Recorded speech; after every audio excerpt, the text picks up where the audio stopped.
السلام علیکم ورحمۃ اللہ وبرکاتہ، نحمده ونصلی علی رسولہ الکریم، اما بعد فاعوذ باللہ من الشیطان الرجیم، بسم اللہ الرحمن الرحیم، رب اشرح لی صدری ویسر لی امری واحلل عقدۃ من لسانی یفقہوا قولی۔ اور اس جب قالا کہا، وہ وقت یاد کرو، مینشن کرو اس کا جب کہا ابراہیم علیہ السلام نے، ربی اے میرے رب۔ ربی اصل میں تھا یا ربی، یہ بہت دفعہ آئے گا، اس لیے آپ کو معلوم ہونا چاہیے کہ اصل میں کیا تھا، یعنی رب کے نیچے زیر ایسے نہیں لگا دی گئی، ربا بھی ہو سکتا تھا۔ ربی سے مراد میرا رب، اور اصل میں کیا تھا، یا ربی۔ یا محذوف ہے یہاں، اور ربی کا جو یا ہے وہ تخفیف کے لیے گرا دیا گیا ہے۔ تخفیف کس کو کہتے ہیں؟ کم کرنے کو، ہلکا کرنے کے لیے۔ ذرا یوں پڑھیے اس کو، وَإِذْ قَالَ إِبْرَاهِيمُ يَا رَبِّي اجعل هَذَا بَلَدًا۔ مشکل ہو گیا نا پڑھنا، تو سہولت کس میں ہے؟ وَإِذْ قَالَ إِبْرَاهِيمُ رَبِّ اجعل۔ خوبصورتی ہے نا اس پڑھنے میں۔ تو عربی زبان اس کو الاؤ کرتی، ہر زبان کے اندر کئی قسم کے اختصارات ہوتے ہیں۔ اجعل بنا دے، هذا اس اسم اشارہ ہے، بلدن شہر کو۔ کس شہر کی طرف اشارہ؟ مکہ کو۔ اس کا ایک اور نام کیا ہے؟ بکہ، اور ام القرآ، اسے قریہ بھی کہا گیا ہے اور بلد بھی کہا گیا ہے۔ البلد الامین کہا گیا ہے قرآن میں اس کو، بلدن آمنن، امن والا، سیکیور سٹی۔ ورزق، اور رزق دے، اہلہ، اس کے رہنے والوں کو، من الثمرات، پھلوں میں سے، فروٹس میں سے۔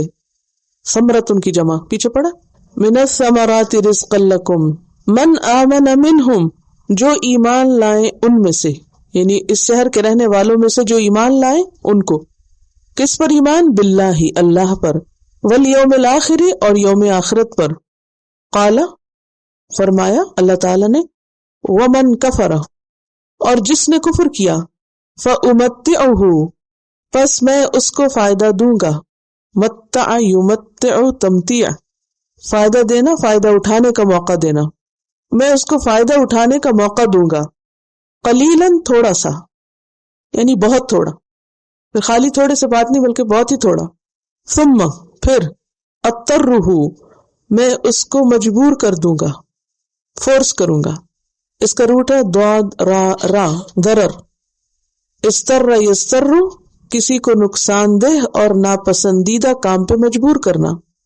الا، طرف، عذاب النار، آگ کے عذاب کے، آگ کے عذاب کی طرف میں اس کو دھکیل دوں گا، یعنی جہنم میں۔ وبئس، اور کتنا برا ہے۔ بئس کیا ہے؟ فعل ذم، فعل ہے لیکن کون سا فعل؟ ذم کا۔ فعل جامد بھی اس کو کہتے ہیں۔ جامد کس کو کہتے ہیں؟ جمود۔ جامد ہوتا ہے بس وہ ایک ہی شیپ ہے، فعل لیکن بس ایک ہی شیپ میں آئے گا، جیسے لیسا تو پوری گردان آتی ہے نا اس کی، لیکن یہ فعل جامد ہے۔ فعل ناقص کی میں نے بات کی تھی، ٹھیک ہے فعل لیکن بس یہ اسی حال میں رہے گا، نہ آگے نہ پیچھے، اس کا اور کچھ نہیں بنے گا۔ وبئس، اور کتنا برا ہے، المصیر، ڈیسٹینیشن، لوٹنے کی جگہ، سارا یسیر، اسے اسم ظرف ہے یہ بھی، ٹھکانہ، مرجع۔ پھر ہے وَإِذْ قَالَ ابراہیم، اور جب ابراہیم علیہ السلام نے کہا، اور یہاں بھی اذ آیا ہے، آپ یاد کرو، آپ مینشن کرو، اور آپ لوگوں تک یہ بات پہنچا دو جو ابراہیم باتیں کر رہے تھے اپنے رب سے۔ اب آپ دیکھیں یہ باتیں ابراہیم اور اس کے رب کے درمیان میں تھی، اور اللہ سبحانہ تعالیٰ نے وہ محمد صلی اللہ علیہ وسلم پر ریویل کر دی، اور آپ کو کہا کہ آپ ان کو آگے بھی بتا دیں۔ وَإِذْ قَالَ ابراہیم، اور جب ابراہیم علیہ السلام نے کہا، ربی، اے میرے رب، اے میرے رب، میرے رب، اکیلے بات کر رہے ہوں گے نا۔ اجعل ھذا بلدن آمنا، اس گھر کو امن والا بنا دے، اس شہر کو امن والا بنا دے۔ یعنی ابراہیم علیہ السلام نے بچے کو لا کے بسایا، پھر گھر بنایا، اور پھر چونکہ بالکل صحرا تھا، خالی جگہ تھی، تو وہ اپنے رب سے کیا کہہ رہے ہیں کہ میں نے اتنی دور اپنی اولاد کو لا بسایا ہے، یا رب اس جگہ کو آباد کر دے اور اس کو امن والا بنا دے۔ ایک اور جگہ آتا ہے، انہوں نے کہا، ربنا انی اسکنت من ذریتی بواد غیر ذی زرع عند بیتک المحرم ربنا لیقیموا الصلاۃ، اے اللہ میں نے اپنی اولاد کو تیرے اس گھر کے پاس لا بسایا ہے، ایسی وادی میں یہ گھر جو بالکل کچھ نہیں اگاتی، اے رب تیرے گھر کے پاس اس لیے بسایا تاکہ یہ نماز قائم کرے. اولاد کو ماحول دے رہے ہیں، اللہ کے گھر کے پاس بسا رہے ہیں. لیکن ہم جب دنیا کی محبت میں گرفتار ہوتے ہیں تو گھر کہاں خریدتے ہیں؟ کہاں چلے جاتے ہیں؟ الحمدللہ بہت سے مسلمان ایسے ہیں جو مسجدوں کے قریب رہنے کی کوشش کرتے ہیں، لیکن بہت سے ایسے بھی ہیں کہ جو بہت دور، اپنی کمیونٹی سے، مسجد سے، ہر چیز سے دور. نتیجہ کیا نکلتا ہے؟ آئندہ بچوں کو کوئی ماحول ہی نہیں ملتا. بچے صرف ہماری باز و نصیحت سے نہیں سیکھ سکتے جب تک ان کے پاس ماحول نہ ہو. رب اجعل ھذا بلدا آمنا، اس گھر کو امن والا بنا دے. امن والا اس لیے کہ وہاں کچھ تھا ہی نہیں جہاں سے کوئی شیر آئے، کوئی جانور آئے کھا جائے، نہ کوئی بڑی بلڈنگز اور نہ کچھ، اوپن ایئر، اندھیرا، نہ کوئی بجلی.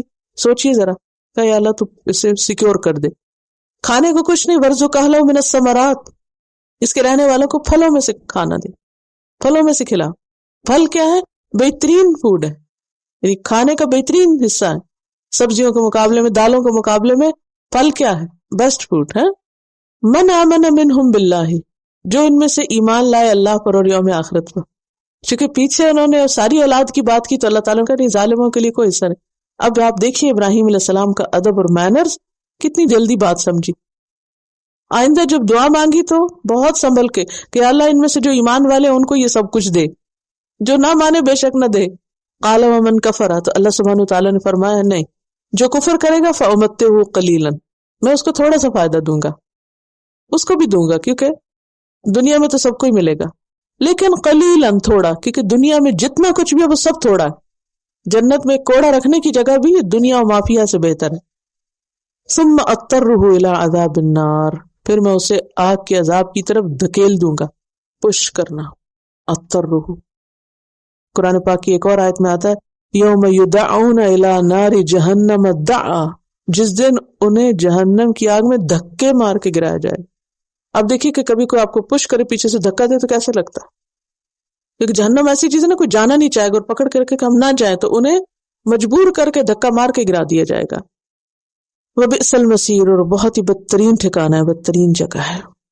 تو اس آیت سے بھی کئی باتیں ہمیں پتہ چلتی ہیں، اور وہ یہ کہ انسان کو اللہ سبحانہ وتعالیٰ سے دنیا اور آخرت دونوں بھلائیاں مانگنی چاہیے. یہاں ابراہیم علیہ السلام پیورلی دنیا کی بھلائیاں مانگ رہے ہیں، دو چیزیں مانگ رہے ہیں. کون سی؟ امن اور بہترین رزق، سیکیورٹی اور بیسٹ فوڈ. اس میں کوئی حرج نہیں. بعض لوگ زہد کس کو سمجھتے ہیں اور دینداری کس کو سمجھتے ہیں؟ نہ کچھ کھاؤ نہ پیو. قرآن پاک میں اللہ تعالیٰ فرماتے ہیں قل من حرم زینت اللہ التی اخرج لعبادہ والطیبات من الرزق، کہہ دیجئے کس نے حرام کی اللہ کی زینت جو اس نے اپنے بندوں کے لیے نکالی اور رزق میں سے بہترین چیزیں حرام نہیں ہیں. قل ہی للذین آمنوا فی الحیات الدنیا، کہہ دیجئے یہ ایمان والوں کے لیے دنیا کی زندگی میں بھی، خالصۃ یوم القیامہ، قیامت کے دن خالص ایمان والوں کے لیے ہوں گی. سورۃ اعراف 32. سورۃ المائدہ 93 میں آتا ہے لیس علی الذین آمنوا وعملوا الصالحات جناح فیما طعموا اذا ما اتقوا وآمنوا وعملوا الصالحات. ایمان لا کر اچھے کام کرنے والوں پہ کوئی گناہ نہیں ہے اگر اس میں سے کچھ کھائیں پیئیں، جب تک کہ وہ ڈرتے رہیں اور ایمان لا کر اچھے کام کرتے رہیں. ثم اتقوا، پھر ڈریں، وآمنوا، اور ایمان لیں، ثم اتقوا واحسنوا، پھر تقوی اختیار کریں اور احسان کریں. واللہ یحب المحسنین. تو اس سے کیا پتہ چلتا ہے کہ ایک طرف انسان کے اندر ایمان، تقوی اور احسان ہونا چاہیے، اور دوسری طرف دنیا کی نعمتوں سے اور اچھی نعمتوں سے فائدہ اٹھانے میں حرج نہیں ہے، ان سے فائدہ اٹھانا چاہیے. یعنی کھانا پینا برا نہیں ہے جب تک انسان اللہ کی عبادت اور اطاعت کرتا رہے. دوسری بات یہ پتہ چلتی ہے کہ دنیا کے فائدے تھوڑے ہیں، اور دنیا مومن کے علاوہ کافر منافق کو بھی ملتی ہے. سورۃ بنی اسرائیل میں آتا ہے کلن نمد ہؤلاء وہؤلاء، ہم ان کو بھی فائدہ دیتے ان کو بھی دیتے ہیں، من عطاء ربک، تیرے رب کی عطا میں سے، وما کان عطاء ربک محظورا، اور تیرے رب کی عطا جو وہ روکی بھی نہیں ہے، سب کے لیے ہے دنیا میں. بخاری میں آتا ہے اللہ سے بڑھ کر کوئی صبر کرنے والا نہیں، کہ اللہ لوگوں سے اذیت والی باتیں سنتا ہے جو وہ اس کے لیے اولاد قرار دیتے ہیں، اس کے لیے شریک بناتے ہیں، اور وہ اس کے باوجود ان کو رزق اور عافیت دیتا رہتا ہے. یعنی اللہ تعالیٰ ہر ایک کو دنیا میں دیتا ہے. اور یہ یاد رکھنا چاہیے کہ انسان دنیا میں کھو کر نہ رہ جائے، دنیا کی خاطر اپنی آخرت داؤ پہ نہ لگائے، کیونکہ آخرت کا عذاب بہت سخت عذاب ہے. سبحانک اللہم و بحمدک نشہد ان لا الہ الا انت نستغفرک و نتوب الیک. السلام علیکم ورحمۃ اللہ وبرکاتہ۔